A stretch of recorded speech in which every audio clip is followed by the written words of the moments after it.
The shuttle glided silently through the void, distant stars casting a soft glow across the cabin. Liara leaned back in her seat, her body still trembling from the escape, her mind racing with fear, relief, and uncertainty all at once. She had survived the dungeon, but the memory of those cold stone walls, the oppressive silence, and the hopeless despair lingered in her mind like a shadow she could not shake. Cale kept his eyes on the controls, his hands steady despite the tension that gripped the ship. He didn't speak immediately, allowing Liara space to breathe, to gather herself. The hum of the shuttle engines and the occasional blink of the navigation lights were the only sounds. It was peaceful in a way, yet beneath that calm was the unspoken knowledge that the Empire would not simply let a Starborn escape. They would hunt her and anyone who helped her without mercy. Finally, Liara spoke, her voice quiet, almost a whisper. Why did you come for me? I thought no one would ever care. Cale glanced at her, his expression softening. Because someone has to, he said. Because no one deserves to be left alone in a place like that. And because you're not just anyone, Liara. You're Starborn. You have a light in you that the galaxy shouldn't try to snuff out. Liara felt a flicker of warmth at his words. She had always known she was different, but that difference had been a curse in the eyes of the Empire. And yet, here was a human, fragile in comparison to the massive forces of the Empire, telling her that she mattered, that her existence was worth protecting. She wanted to believe him, but trust was something fragile, easily broken by the cruelty she had endured. As the shuttle sped through space, Cale plotted a course toward a hidden station in the outskirts of the galaxy, a place where the Interstellar Alliance had safe houses for beings like Liara. The journey was long, but Cale used the time to observe her, to gauge her strength and resilience. Despite the bruises and exhaustion, there was a spark in her eyes, a faint glow that spoke of potential waiting to be realized. Liara, in turn, watched him. There was something in Cale's demeanor that inspired confidence. He was not boastful, not arrogant, but there was a quiet strength about him, a determination that seemed unshakable. And in a galaxy filled with mercenaries, tyrants, and endless wars, that kind of strength was rare. She found herself drawn to it, not in a romantic sense, but as a lifeline, a tether to hope she had long thought lost. Hours passed, and the shuttle entered the outskirts of a nebula, its swirling colors painting the cabin in shades of violet and gold. It was beautiful, almost hypnotic, and for a moment Liara allowed herself to forget the fear, the pain, the dungeon. She reached out, letting her hand hover over the console, feeling the hum of energy, the pulse of the ship beneath her fingers. The stars within her veins responded, faintly at first, then stronger, as if the nebula itself was acknowledging her presence. Cale noticed the change immediately. You feel it, don't you? He asked. Liara nodded, eyes wide. The nebula. It's affecting me. My powers. Yes, Cale said, his voice steady. The Starborn are connected to celestial energies. Places like this. They amplify your connection, but you have to control it or it could overwhelm you. Liara took a deep breath, trying to steady her racing thoughts. For the first time, she felt a glimmer of the potential she had been denied, the power that the Empire had tried to suppress. She was more than a prisoner, more than a target. She was a force of her own making, and Cale was there to guide her through the first steps. Days passed in the shuttle, each one a test of endurance and patience. Cale taught her navigation, basic self-defense, and how to read the subtle signals of space that most beings overlooked. Liara absorbed everything eagerly, her mind like a sponge, hungry for knowledge and for the feeling of control that had been stripped from her in the dungeon. Slowly, she began to heal, not just physically but emotionally and mentally. The fear that had gripped her began to loosen its hold, replaced by a growing sense of purpose. One evening, as they passed a cluster of small asteroids, Cale paused the shuttle near a hollowed-out rock formation. We're here, he said simply. A safe place to rest, to plan our next move. The station was modest, a network of interconnected tunnels and chambers carved into the heart of the asteroid. Inside, the air was warmer, breathable, and filled with the hum of other beings, some like Liara, some human like Cale, all seeking refuge. For the first time in her life, Liara felt she belonged somewhere, even if only temporarily. As she settled into a small chamber, Cale remained outside, surveying the perimeter. She watched him from the doorway, a small smile breaking through her exhaustion. Thank you, she whispered, though he could not hear her. It was not just for the rescue, but for everything, the guidance, the patience, the unspoken promise that she would not face the darkness alone. The days turned into weeks as Liara trained under Kale's watchful eye. They practiced energy control, starborn combat techniques, and the subtle art of blending into the shadows of space. Liara's powers grew stronger, her control sharper. She learned to manipulate the faint glow within her, creating shields, bursts of light, and subtle manipulations of gravity in small areas. Each day she became more confident, more certain that she could face the Empire if it came to her again. But the Empire never forgets. One day a transmission reached the station, scrambled but unmistakably Imperial. Starborn Liara has been located. All units converge and retrieve. Do not allow interference. Kale's eyes narrowed as he listened. They found you, he said quietly. They'll come for us. Liara felt a surge of fear, but it was tempered by something new, determination. She had survived the dungeon, survived the void of space, and learned to control the power within her. She was no longer the fragile, trembling girl who had begged for mercy. She was a starborn, and she would fight for her freedom. Kale placed a hand on her shoulder. We have a choice, he said. We can fight them here, or we can draw them away where we have the advantage. You are ready, Liara. Trust yourself and trust me. Together they devised a plan. Using the asteroid tunnels, they created decoys and false signals, masking their location while preparing for the inevitable attack. Liara's powers were crucial. She could manipulate light and gravity in subtle ways, creating illusions that would confuse and delay the Imperial forces. Kale coordinated from the shuttle, ready to intervene whenever necessary.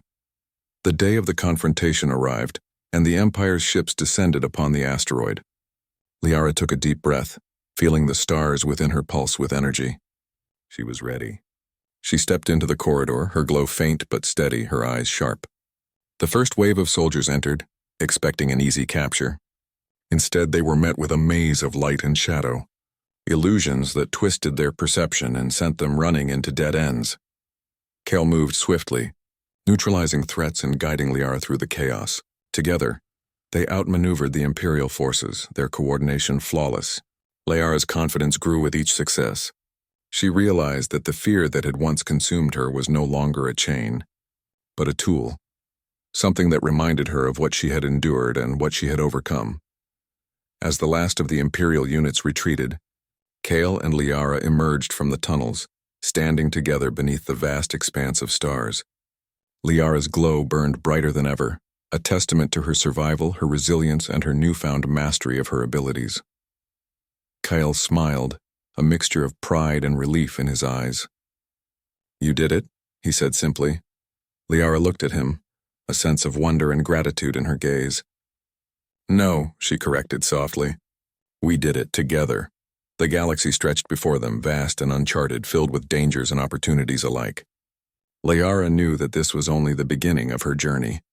The Empire would not give up, and there would be challenges yet to face. But she no longer faced them alone. She had Kale, a human who had risked everything for her, and she had herself, strong, capable, and unbroken. For the first time in her life, Liara felt free, not just in body, but in spirit. The stars within her shone brightly, a light for herself and for all those who would follow her example. The universe was vast and the possibilities were endless. She was no longer a prisoner. She was a starborn, and she would carve her own destiny among the stars. Kale set the shuttle on a course for the next sector, the two of them ready to face whatever came, and as the asteroid drifted behind them, fading into the darkness of space, Liara looked forward, feeling the weight of the past lift from her shoulders. She had survived, she had grown, and most importantly, she had hope. The stars whispered around them, a promise of adventure, of freedom, and of light that could never be dimmed. And for Liara, the starborn girl who had once begged for mercy, the galaxy was hers to explore, to protect, and to conquer. Not as a prisoner, but as a force to be reckoned with. Ethan Cole had not spoken much in years. The war had taken too much from him, his family, his friends, his home. The quiet life he had built on Elira 7, a lonely outpost on the edge of human colonization, suited him. The desert was empty, the wind cold, and the stars stretched endlessly above him, silent witnesses to his solitude. He worked every day repairing old transmitters and equipment left behind by long-gone humans, sending signals to no one, hoping for an answer that never came. He liked it that way. Silence was safe. Silence was easy, but that evening everything changed. A thunderstorm had begun rolling across the horizon, painting the sky in violent streaks of orange and gray. Ethan was checking the outer comm tower when he saw a flash in the distance. At first he thought it was lightning, but then he heard a faint cry, a sound that cut through the wind, sharp and human-like yet different. He squinted toward the horizon, heart pounding. A small pod was spiraling out of control, smoke trailing behind it. Without thinking, he ran. Sand whipped against his face, and the wind tried to knock him down, but he kept moving, following the pod. When it crashed, the metal shell groaned, sparks flying into the storm. He approached carefully, expecting nothing more than another wreck, another remnant of a war long ended. But there, in the mangled wreckage, was a small figure. She was tiny, no more than 6 years old, with violet skin that shimmered faintly even in the storm's dim light. Her eyes glowed softly, wide with fear. Her arms were marked with strange patterns, luminous tattoos that pulsed faintly with every heartbeat. She was trembling violently, and a small device on her chest repeated one word over and over.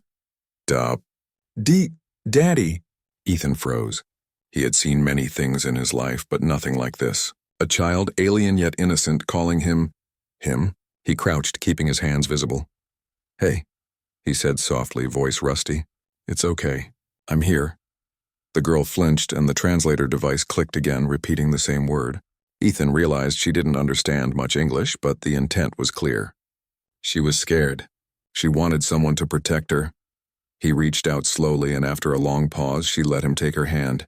Her skin was cool, almost like touching glass. She clung to his jacket, and he felt a strange warmth. Something he hadn't felt in years. Responsibility. Care. Something that made his chest tighten and his eyes sting with unshed tears. "Come on," he whispered, carrying her back to his shelter. She didn't say much, only repeating the word quietly as if saying it could make the world safer. "Daddy, Daddy!" Inside the shelter, he sat her down and checked her injuries. There were scratches, bruises, and a small cut on her forehead. Her translator device was cracked, making the word her only tool to communicate. He cleaned her wounds carefully, ignoring the storm raging outside. "What's your name?" he asked gently. She hesitated, then whispered through the broken device. "Aria." "Aria," he repeated. The name sounded soft in his mouth, fragile. He smiled faintly. "Okay, Aria, you're safe here." She studied him silently, eyes wide, and muttered the one word again. "Daddy." Ethan looked away. He wasn't ready for that. He had lost the right to be anyone's father. He had lost the right to care, and yet somehow her tiny voice had stirred something in him that he thought was gone forever. The storm continued through the night, but inside the small shelter, a fragile bond began to form. Aria fell asleep on a cot, clutching a thin blanket, her head resting near his elbow. Ethan watched her breathing, slow and even, and felt a strange determination building inside him. He had to protect her. He had to. The next morning he started teaching her simple words, one per day. Eat, drink, sleep.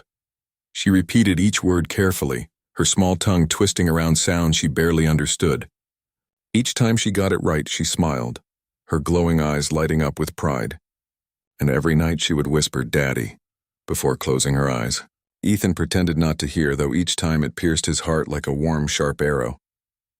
Days passed. The shelter became a home. Ethan repaired the comms tower again, trying to get a signal out, hoping someone would respond. Aria played nearby, making small toys from scraps he had saved. She would ask him things with gestures, and he would explain patiently, slowly teaching her the human ways while learning her alien habits. But danger was never far. Aria's species had patrols across the planet, searching for survivors. They didn't understand humans. If they found a child like her with him, it could spark a new war. Ethan knew they had to be careful. One evening, as he was fixing a damaged antenna, he saw the blue lights of patrol hovercrafts cutting through the desert. He cursed under his breath and ran back to the shelter. "Aria, stay quiet. No matter what happens, don't come out," he said. She looked up at him, fear in her eyes, and whispered the word again, almost like a prayer. "Daddy." Ethan swallowed hard. He had been silent for so long. had shut himself off from caring for anyone. But this tiny alien girl, lost and frightened, had found a way to reach him. He felt a protective instinct he hadn't felt in years. The hovercrafts landed, sending shadows across the sand. Ethan grabbed his rifle, not to kill, but to scare them away if necessary. He peeked outside, seeing 2 soldiers disembarking, scanning the area. They were armored, blue lights pulsing along their suits. Their language was alien, harsh, but he understood the intent. Search, capture, take the child. Ethan's pulse quickened. He could not let them find her. He thought quickly, grabbing an old flare gun. He fired it into the desert, the bright red light blinding the patrol temporarily. Sand flew into the air and the soldiers crouched, shielding their eyes. It gave him just enough time to drag Arya deeper into the shelter and lock the entrance. She clung to him, trembling. "Daddy," she whispered again. "Yes, I'm here," he said, holding her close. "I won't let anyone hurt you." Hours passed. The storm faded, leaving a quiet calm over the desert. Ethan stayed awake, rifle in hand, listening for any signs of the patrols returning. Arya slept beside him, finally at peace. He studied her tiny face, realizing how much he had missed, how much he had lost by shutting himself away from the world. And now with her, he found a spark of hope he thought was gone forever. Each day that followed, he taught her one word at a time. Simple things that formed the bridge between their worlds. Sky. Light. Friend. Each time she repeated the word correctly, she would smile, and Ethan's heart felt lighter. Slowly, he started talking more too, telling her small stories about Earth, about humans, about the life he once had. She listened, eyes wide, absorbing everything. At night, as they sat together watching the stars, she would whisper, "Daddy," and he would look away, pretending not to hear, though inside he was trembling. It was strange, terrifying, and beautiful all at once. He was beginning to care, and caring meant he could be hurt, but he did not care. Protecting Arya had become his reason to live again. One evening, while repairing the comms tower, he saw lights approaching once more. This time he did not hesitate. He ran down to Arya, scooped her into his arms, and whispered a single word, one he had not said in years. "Hope." She repeated it softly, clutching him tightly. And for the first time in years, Ethan felt alive. Not because of duty, not because of orders, but because of the little alien girl who had called him Daddy. The patrols might come again. Danger might lurk in every corner of the desert, but Ethan no longer feared the world. He had found a reason to fight, a reason to care, and a reason to hope, and he would not let anything take that away from him. The storm had passed. The desert was quiet again, and inside the shelter, a human and an alien girl had begun a bond that would change both of their lives forever.